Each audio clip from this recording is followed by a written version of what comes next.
Hi all. Let us quickly review the vectors of various rickettsial diseases. First, we have got the typhus fever group. There are two types of typhus fever, the epidemic typhus and the endemic typhus. Now, epidemic is a loud event. So remember, louse, that is the human body louse, is the vector for epidemic typhus. And this epidemic typhus is provoked by Prowazeki, that is Rickettsial Prowazeki. So that is the name of the organism.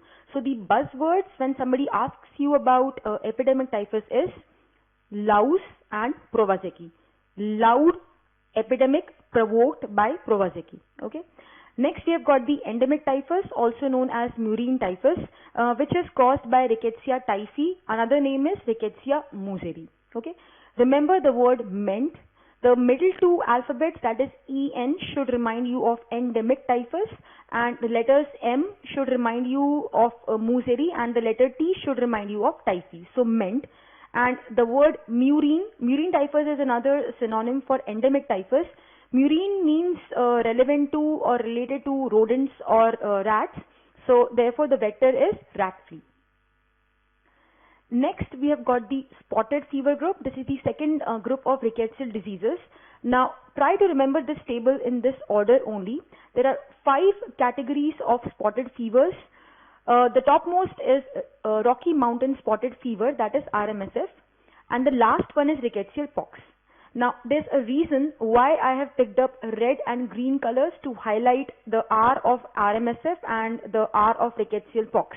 Now remember, RMSF is the most severe of all rickettsial diseases.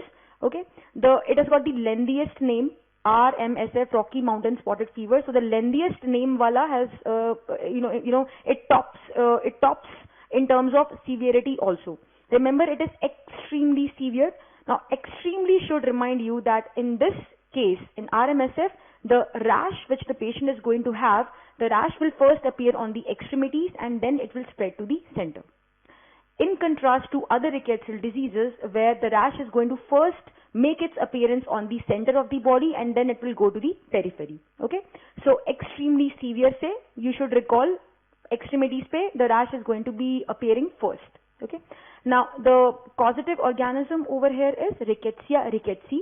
Remember, RMSF is caused by R, that is again Rickettsii, and the vector is heart tick. Right. Now the last group of diseases in this table is Rickettsialpox. I have highlighted R, A and M in green color because green is green means green signal, everything is going fine, meaning to say Rickettsialpox is the mildest rickettsial disease transmitted by mite. Again, mite has got MI. MI should remind you of mildest disease, and I've deliberately written it at the bottom in this table. So the one which is at the bottom is the one which is lagging behind in severity.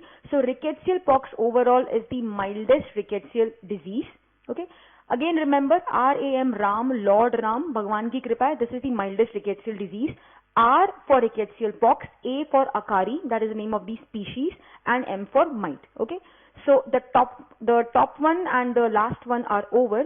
Now the middle 3 diseases are IAS from top to bottom, that is Indian tick typhus, Australian tick typhus and the Siberian tick typhus. IAS, that is Indian Administrative Services, respectively caused by CAS, that is Connery, Australis and Siberica. Vector remains the same. Heart tick for each of these 3 diseases. Okay. Another MCQ from this table is that which of the spotted fevers is not tick-borne? Answer is mite. Okay. Next we have got scrub typhus, which is caused by Orientia susu-gamushi. The vector over here is trombiculate mite, specifically the nymph form, that is the larval forms also known as chiggers. And that is why scrub typhus is also known as chiggerosis. Now I have done a separate video altogether on scrub typhus few days back because this is a very important topic for PGI and other central institute exams. Okay. So to summarize the mite-borne diseases, just remember PSM, P for pox, that is Rickettsialpox, S for scrub typhus and M for mite-borne. Now louse-borne diseases, the loud ones can be remembered as epidemic typhus, epidemic relapsing fever. Again, epidemics are loud events, so the vector is louse in these cases. Now, another loud event which you should remember is war. Okay.